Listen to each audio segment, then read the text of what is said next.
జై శ్రీరామ్ అందరికీ నమస్కారం. వెల్కమ్ టు న్యూస్ అఖండ. నేను మీ కస్తూరి శ్రీధర్. మిత్రులారా, మనకందరికి కూడా తెలుసు, యోగి ఆదిత్యనాథ్ గారు ఈ దేశం కోసం, సనాతన ధర్మం కోసం తన వ్యక్తిగత జీవితాన్ని కూడా పక్కన పెట్టిన వ్యక్తి. అంత మహానుభావుడు అనమాట యోగి ఆదిత్యనాథ్ గారు. అలాంటిది ఆయన ముందు ఇష్ట ప్రకారం నోటుకు వచ్చినట్టు ఆవాకులు చవాకులు వెళ్తే ఒప్పుకుంటాడా చెప్పండి. సరే, ఈ న్యూస్ చూడండి ఒకసారి. మనం యోగి ఆదిత్యనాథ్ గారు ఏం మాట్లాడినారో తెలుసుకునే ముందు అఖిలేష్ యాదవ్ గురించి మాట్లాడుకోవాలా. ఉత్తరప్రదేశ్ అసెంబ్లీలో ఉంటే యోగి ఆదిత్యనాథ్ గారి దెబ్బకు తట్టుకోలేనని, యోగి ఆదిత్యనాథ్ గారి ముందు నిలవలేనని, యోగి ఆదిత్యనాథ్ గారు ఇచ్చే పవర్ఫుల్ పంచులకు ఎదురు నిలబడలేనని చెప్పి భావించినటువంటి ఈ అఖిలేష్ యాదవ్ ఎంపీగా పోటీ చేసి పార్లమెంట్కి పారిపోయినాడు. ఏదే ఉత్తరప్రదేశ్ అసెంబ్లీని వదిలిపెట్టేసి పార్లమెంట్కి పారిపోయినాడు. అర్థమవుతుంది కదా.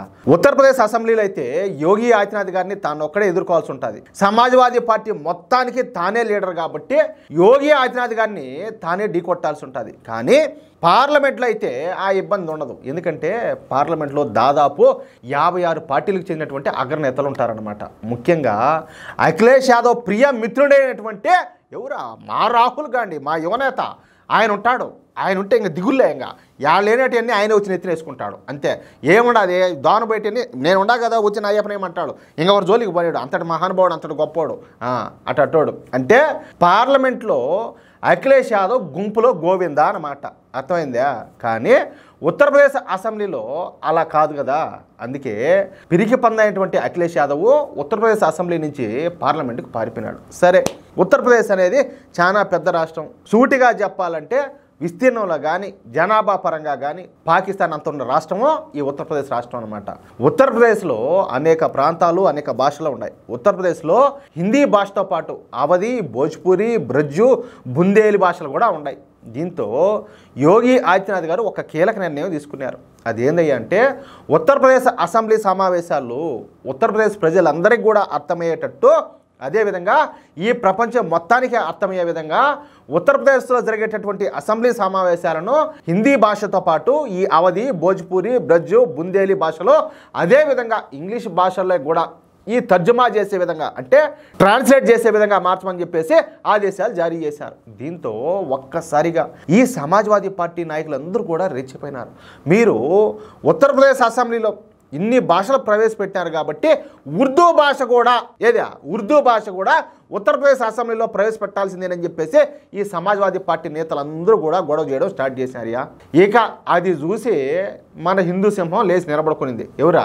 మన యోగి ఆదిత్యనాథ్ గారు లేచి నిలబడుకున్నారు. దెబ్బతో ఈయన ఎప్పుడైతే లేచినాడో గప్చుప్ సైలెంట్గా ఆడవాళ్ళు అంతా గమ్మున కూర్చున్నారు, ఎవరు కుర్చీల్లో వాళ్ళు. సరే, ఇక యోగి ఆదిత్యనాథ్ గారు మాట్లాడడం స్టార్ట్ చేశారు. ఇప్పుడు మీరు ఏవైతే మాట్లాడుతున్నారో ఈ స్క్రిప్ట్ను అఖిలేష్ యాదవ్ పంపించాడన్న విషయం నాకు బాగా తెలుసు. హిందీ, అవధి, భోజ్పురి, బ్రజ్జు, బుందేలి భాషలో మన దేశానికి చెందినటువంటి భాషలు. ఇక ఇంగ్లీష్ అనేది ప్రపంచ అధికార భాష కాబట్టి అది కూడా ఉండాలి. మరి ఉర్దూ ఏంది? ఉర్దూ ఎవరి భాష? ఎవరి కోసం మీరు ఈ ఉర్దూ భాషను అడుగుతున్నారో నాకు తెలుసు. ఇంగ్లీష్ అనేది అందరికీ అవసరం కాబట్టి మేము దాన్ని అయితే అమలు చేస్తున్నాం. కానీ ఉర్దూతో ఎవరికి అవసరం ఉండాలి? ఇంకా ఏనండి, మామూలు గట్ల దింపినాడంటే దడమని మామూలుగా దింపలా. మీ సమాజ్వాదీ పార్టీ నాయకుల పిల్లలు అందరూ కూడా ఇంగ్లీష్ మీడియం స్కూళ్ళలోనే చదువుకుంటున్నారు. ఏ ఒక్కరు కూడా ఇంగ్లీష్ మీడియం కాని స్కూళ్ళలో చదువుకోవడం లే. కానీ ప్రజలు మాత్రం ఉర్దూ భాషలో చదువుకొని వాళ్ళు మాత్రం మౌలానాలు లేకపోతే మౌలీలుగా ఉండాలనేది మీ ఉద్దేశంగా కనపడుతుంది. అంటే ఏంది? ఇంకా డాక్టర్లుగా కావచ్చు, పోలీసులుగా కావచ్చు, లాయర్లుగా కావచ్చు, ఇంకేది ఇంజనీర్లుగా కావచ్చు, ఏది లేకుండా కేవలం ఈ మత పెద్దల మౌల్వీలు, మొల్లాలు వాళ్ళలాగానే చేసుకుంటా మసీదులో కూర్చొని వాళ్ళ అంతటితోనే నిలబడిపోవాలా, వాళ్ళు ఎదగకూడదనేది మీ ఉద్దేశంగా కనపడుతుంది.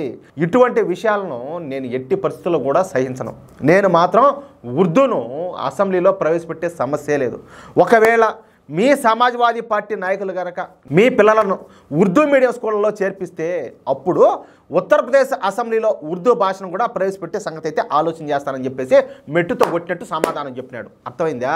మీ పిల్లలను కూడా తీసుకుపోయి ఆ ఉర్దూ చెప్పే స్కూల్లో కనుక జాయిన్ చేయించారంటే అప్పుడు ఉత్తరప్రదేశ్ అసెంబ్లీలో ఉర్దూను కూడా ప్రవేశపెట్టేదానికి నేను ఆలోచన చేస్తాను దాని గురించి అని చెప్పినాడు. అర్థమైందా? దెబ్బతో ఈ సమాజ్వాదీ పార్టీ నాయకులకు సౌండ్ రాకుండా పోయింది. బుస్స గప్చుప్ అయిపోయినారు ఆడోళ్ళాడ. యోగి ఆదిత్యనాథ్ అంటే అట్టుంటుంది. ఆయన దెబ్బ అంటే మామూలుగా ఉండదు. ఈయన దెబ్బకు భయపడే అఖిలేష్ యాదవ్ అట్టోడు పోయి పార్లమెంట్కి పోయినాడు ఈడ ఉత్తరప్రదేశ్ అసెంబ్లీలో లేకుండా వీళ్ళందరినీ పెట్టి వీళ్ళు ఏడ తట్టుకుంటారు ఆయన దెబ్బకు? అదేనైనా మ్యాటరా? ఏదైనా కూడా నిజాయితీగా దేశం కోసం ధర్మం కోసం ఆలోచన చేస్తే, సమాజం కోసం ఆలోచన చేస్తే ఆయన వింటాడు. కానీ ఇష్టం వచ్చినట్టు మనసులో ఏదో చెడు ఉద్దేశాలు పెట్టుకొని మాట్లాడితే ఆయన సహించడు. ఏమంటారా మిత్రులారా? ఈ న్యూస్ కనుక మీకు నచ్చినట్టయితే ఖచ్చితంగా ఈ న్యూస్ నలుగురికి షేర్ చేయండి.